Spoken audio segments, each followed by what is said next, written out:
Toliau pristatysime mūsų pagrindinius ekrano įrankius. Tai vienas iš pagrindinių tai yra interaktyvioji lenta arba kitaip dar vadinama baltoji lenta.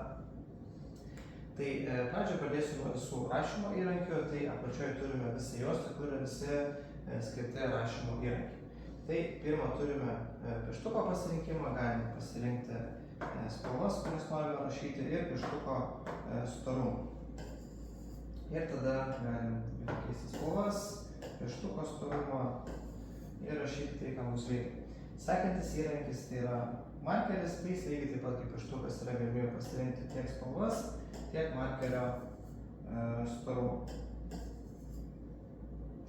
Toliau sekantis yra dirbtinio intelekto atpažinimas objektų. Tai reiškia, jeigu mes pasiemam raides ir parašome tai kažkokį tai žodį, tai jis atpažįsta ir parašo viską spausdintiniam raidėm. Tai lygiai taip pat veikia ties objektais ir ties su matematiniam formulėm. Toliau sekantis yra geometrinės figūros. Tai galima jas pasirinkti tiek 3D formatu, tai yra tikrai labai patogu matematikos mokytojams, nereikia braižyti, gali iškart figūrą turėti. Taip pat yra tiesiog ir 2D paprastos figūros. Jas lygiai taip pat galime keisti spalvas norimas ir daryti jas kitokių spalvų, jeigu tai reikia. Toliau turime mažą kilpą. Su ja mes galime pasirinkę objektus. Objektus, jeigu norime, galime juos ištrinti, galime juos mažinti, didinti ir taip pat galime pasukti norimu kampu. Taip pat galimybė yra objektą užrankinti, tai reiškia, kad mes jo nebegalėsime niekur pajudinti. Tai tik tai paspaudus atrakinimo mygtukais tai vėl bus galimybių valdyti. Taip pat, kaip minėjau, galima ir visiškai pašalinti. Sekantis yra mygtukas. Mygtukas yra dviejų tipų. Tai vienas mygtukas yra trinti tiesiog, kaip su trintuku, kitas mygtukas ištrina visą nupieštą objektą. Sekantis yra visos baltos lentos ištrinimas. Tai reiškia, jeigu mes paspaudžiame šį mygtuką, mūsų paklausia, ar mes tikrai norime ištrinti visą lentą.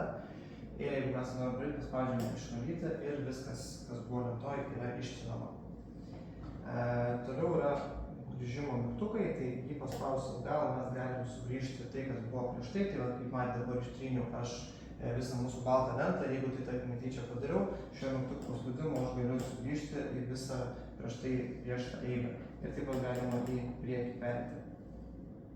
Toliau yra, toliau yra lentos fotografavimo mygtukas, angliškai screenshotas iš esmės. Tai yra skirtumai tokie šių funkcijų, kad mes galime pasirinkti vietą, kurią mes norime padaryti nuotrauką. Taip, tada tada yra galimybė tiesiog visą šitą lentą perkelti tą nuotrauką į mūsų šiuo metu dirbamą baltą lentą, kad būtų kaip paveiksliukas šitas visas įrankis. Mes taip pat galime tada didinti, mažinti. Ir taip pat padarius nuotrauką galima ją įsaugoti į vidinę atmintį, į Google diską, Gmailą galima iškart susiųstų pasirinkimų yra tikrai labai daug, kaip galima visą tą nuotrauką mūsų baltos lentos įsaugoti. Toliau turim lapų pridėjimus. Tai reiškia, kad mes galime turėti kiek norim puslapių, susikurti, po to grįžti vėl gal tarp jų. Paspaudus ir palaikius pliuso mygtuką mums atsiranda baltos lentos funkcijos. Tai yra galimybė pasikeisti spalvą ir raštą. Tarkim, pasidarome, langeliais, padariau žalią spalvą ir paspaudžiu pridėti ir mums prasideda su langeliais žalia lenta. Ir tų lapų mes galime tokias, kaip minėjau, staiga vaikščioti ir prisidėti dar, jeigu mums reikia, kiek mums reikia. Taip, toliau turime nustatymų mygtuką. Tai šiuose nustatymuose galime pasirinkti skirtingus rašymus, tai yra rašykite tik smulkiu raštu, tai tiesiog iškart parodysiu, ką tai duoda, tai reiškia, kad mes galime rašyti tik tai pirštuku, o pirštu mums leis tik tai judinti objektą ir pirštu nebegalėsime rašyti. Jeigu norime galimybę turėti rašyti ir ranka, ir rašikliu, tai turime pasirinkti antrą funkciją. Sekant yra numatyti nustatymai, tai šitie nustatymai mums leidžia pasirinkti mūsų pagrindinius lentos nustatymus, tokie kokie bus tik įsijungus lentą. Tai tarkim, jeigu aš pasirenku kažkokį spalvą, foną, raštą ir tai reiškia su tokiais nustatymais lenta kitą kartą ir įsijungs.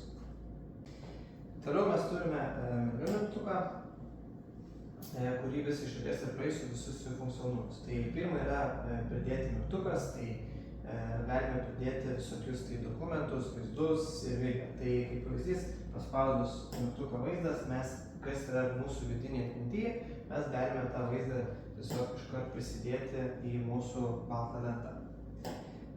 Toliau yra teksto pridėjimas, tai čia galime tiesiog rašyti tekstą, tai jeigu pasirenkam, tarkim, raudoną spalvą, spaudžiame ant teksto rašymo, mums išeina klaviatūra, kurioje mes galime įrašyti tekstą. Klaviatūrą galime susimažinti, jeigu tokia klaviatūra mums nėra patogu. Pasispaudusi klaviatūros sumažinimo mygtuką, čia yra skirimo mygtukas, čia yra sumažinimo mygtukas, kad mums būtų tiesiog patogiau rašyti. Grįžtame prie rašymo ir kaip minėjau, išeina mažesnė klaviatūra ir mums tada tiesiog yra patogiau rašyti, negu per didelę klaviatūrą per visą lentą. Lapelius galime pasirinkti mūsų kokios norim spalvos ir lapelį prisidėti ant ekrano. Kuo lipnus lapelius lapelis yra ypatingas, ant jo kažką tai parašius, pasirinkus mūsų jau minėtą kilpą, lipnus lapelis kartu keliauja su užrašytu su tekstu ar tai kažkokiu tai objektu.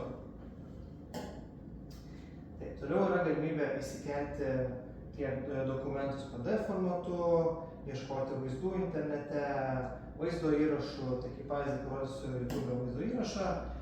Tarkim, mes pasirašome nulis ir mums randa viskas yra susijęs su mėnuliu, tai gali būti dainos ir jūs reikalingas mums video ir mes jį galim tiesiog pasilikti ant ekrano, ant baltos lentos. Galime jį pasileisti iš klaviatūros. Grįžtam prie baltos lentos.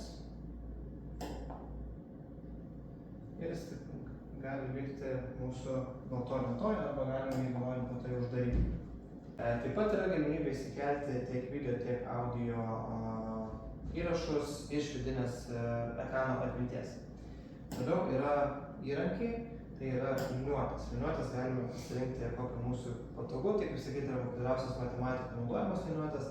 Pasiemus mums reikalingą liniuotę, mes galime kaip ant tikros liniuotės piešti visiškai tiesią liniją. Liniuotę pasiemus mes ją galime pasukti kampu. Čia yra toksai rodiklytė, kuri rodo, kad sukasi ratukas, tai tiesiog su juo mes galime pasukti mums norimą kampu liniuotę ir nupiešti taisyklingą kažkokią tai formą, mums reikia. Tų liniuočių pasirinkimas yra, kaip rodžiu, tiek ir matlankis, galime ir vien ant jo piešti ir taip pat kampu suktis, kaip ir minėjau. Toliau iš įrankių yra vizualizatorius, bet jam reikalinga yra kamera. Taip pat turime drovę, tai yra ekrano padalijimo režimas. Tai ekranas pasidalina į dvi dalis, tai reiškia, vienas vaikas ir kitas vaikas gali prieiti ir vienu metu piešti, jie tada renkasi savo spalvas, savo pieštukų dydžius ir tuo pačiu metu gali rašyti skirtingom spalvom ir atlikinėti skirtingus veiksmus. Taip pat yra galimybė drovę pasirinkti į 3 dalis. Tai lygiai taip pat, kaip ir prieš tai rodžiau, vaikai gali vienu metu rašyti skirtingus dalykus, kaip padalinti lentą ir pasidalinant darbais. Drovę išjungti paspaudžius 3 taškiukus, paspaudžiam išeiti ir išėjimo mygtuką ir vėl grįžta prie mūsų pagrindinės baltos lentos. Toliau meniu lauke turime failų pasirinkimą, tai jame galime išsaugoti mūsų norimą failą. Tai kai paspaudžiam išsaugoti, mums duoda pasirinkimą, koks gali būti failo pavadinimas, tiesiog jį duoda automatiškai, galime savo pasirinkti.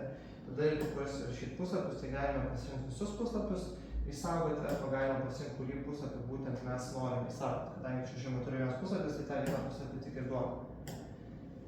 Ir tada galime išsaugoti, jeigu turime flashuką į USB arba į vidinę mūsų failą.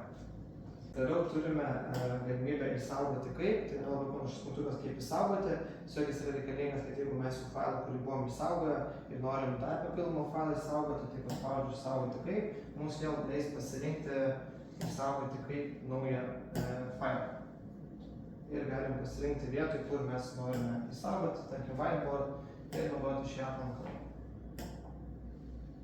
Ir failas įsisaugo.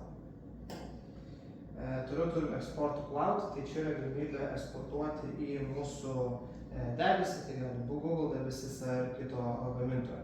Export to Local šiaip jis yra labai panašus kaip ir išsaugoti, jį paspaudus lygiai taip pat duoda pasirinkti puslapius, formatą ir mes tada galime nuspręsti, kur mes failą norime keltis į vidinę atmintį. Toliau apačioje turime didelio mažinimo mygtuką baltos lentos. Tai mes galime su šį mygtuką paspaudus sumažinti visą mūsų vaizdą ir tada baltoje lentoje atsiranda daugiau vaizdo, kur galime vėl toliau paišyti ir vėl jeigu kažką pamažinti ir padidinti. Taip, toliau turime čia baltą tokį žmogeliuką, jį paspaudus mes galime prisijungti prie savo OneDrive arba Google Drive paskyros. Tai kaip ir būtų visas pagrindinis šios baltos lentos funkcijos. Manau, jos padėjo ir galėsite efektyviai naudotis mūsų balta lenta.